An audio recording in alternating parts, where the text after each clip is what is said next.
And I don't have that big of a budget. We're rolling. Okay, let's go ahead and get started, Ryan. Thanks for doing this. Yeah. In your opinion, what characteristics of your father's personality have contributed to his success? I think what leads to my dad's success is that he's go-getting. He's always keeps on something the whole time. He's trying to, like, he never gives up. He's always trying to find a way. It might be the harder way to get something done, but he does it. He tries to get it by using the tools around him and just never walking away from it. Okay. What did he teach you and your sister Robin about working hard?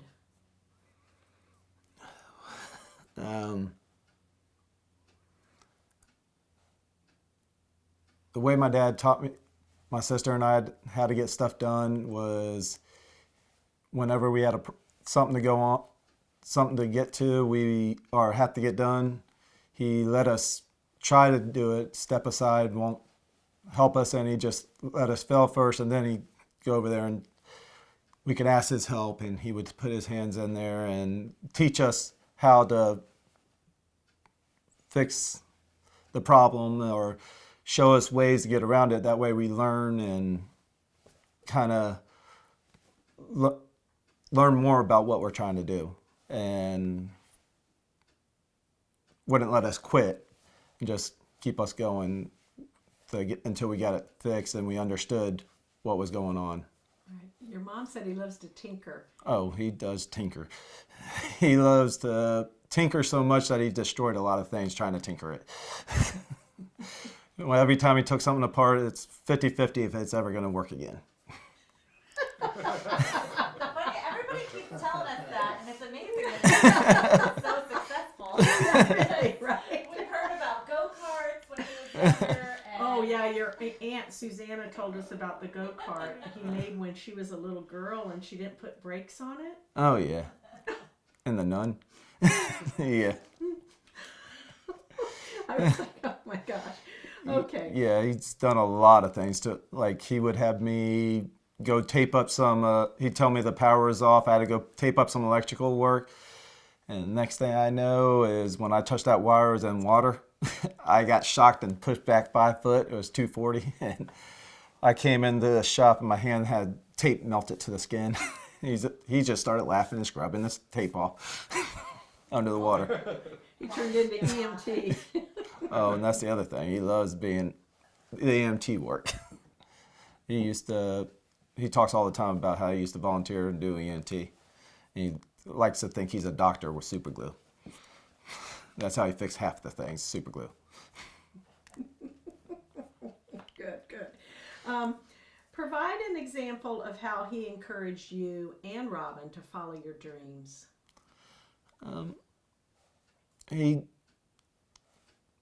When it comes to our dreams, he never steps in our way. If we ever needed help, he always was there to support and give us a guiding thoughts on how to follow through.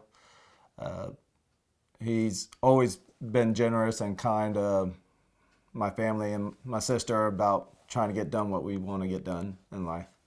He's always stand by our side. That's what she said, Ryan. How has he passed along his entrepreneurial spirit to you, your sister, and his grandchildren?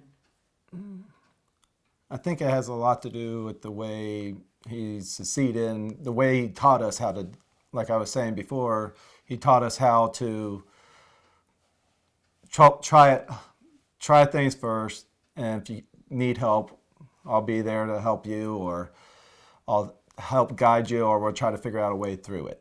Never quit, just constantly find ways to get it done. Never just hang up the towel and give up and go move on. He's one of those people that will keep on trying until he gets it fixed, and he doesn't let anything bother him to the point. Even when he got mad at someone, he'd walk away, cool off his head, and then come back and try to figure it out. Yeah, we've heard he's like the calm one. Can you describe a time when your father overcame an obstacle and was successful at moving beyond it? I gotta think. Mm-hmm.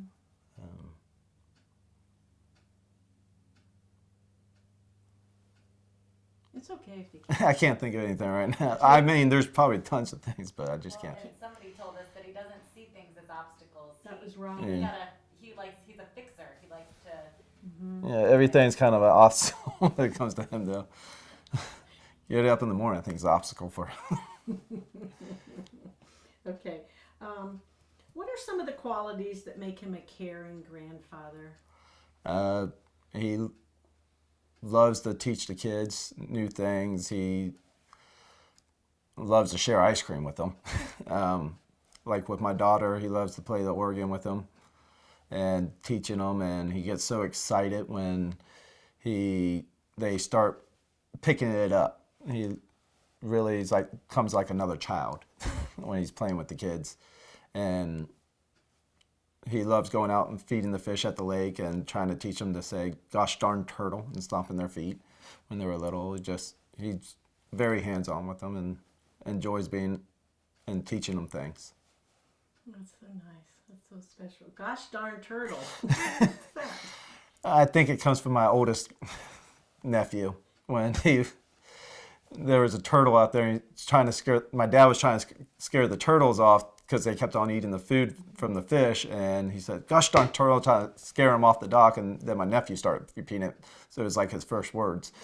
So then he started just teaching all the grandchildren it when they were like 2. That's so funny. What types of activities does he enjoy sharing with the grandchildren? You've talked about a few. Are there any other that you want to mention? The ice cream is a big thing. It's like every dinner, because we have dinner every Sunday night and Fridays usually. And he loves pulling out the ice cream and the whipped cream and with the kids. He loves to get them to learn new things and put obstacles in their way so they can try to figure it out. And when they fall, he tries to laugh so that they don't cry and they start laughing. He doesn't want them to rely on being picked up. He wants them to get themselves up and pick themselves up, sort of like how he raised my sister and I. He wants us to be able to stand on our own 2 feet and move on. Okay. Your father's very involved in the community as well as your mother. What has he shown you or taught you about the importance of helping others?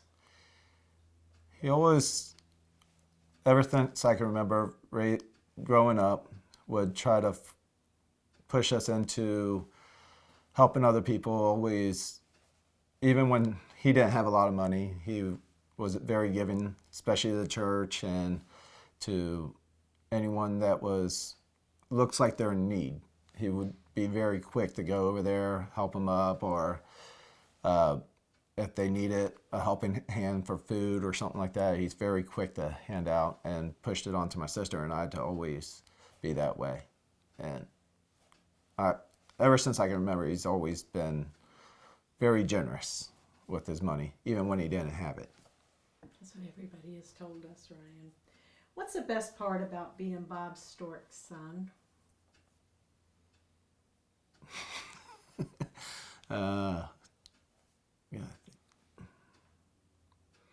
He's always fun to be around. He has a great sense of humor.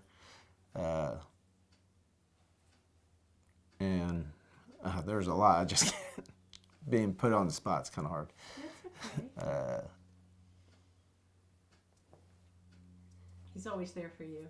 Oh yeah, he's always been there for me whenever I need a helping hand, or whenever I need to get over a problem. I know I can always call him. If there's ever an emergency at the house or with my family, he's always one of the first people I can call and know he'll be there to help me out. He's, like I said, just very kind and giving. Can you envision your father completely retiring someday? I don't think he'll ever retire. He loves what he does too much.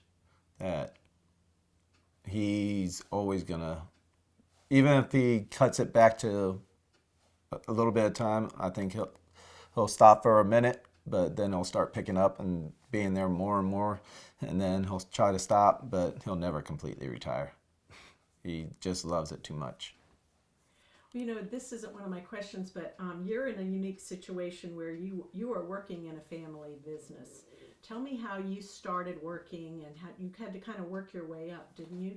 Tell me a little bit about that. Well, when I started, there's a lot of controversy about I quit, he fired me because we got in arguments when I was a kid. Because I started when I was real young, 15, and probably even a little bit, didn't get paid before that, but and we had fights, so I went and had to work for Walgreens for a little bit. And then I came back and started working again.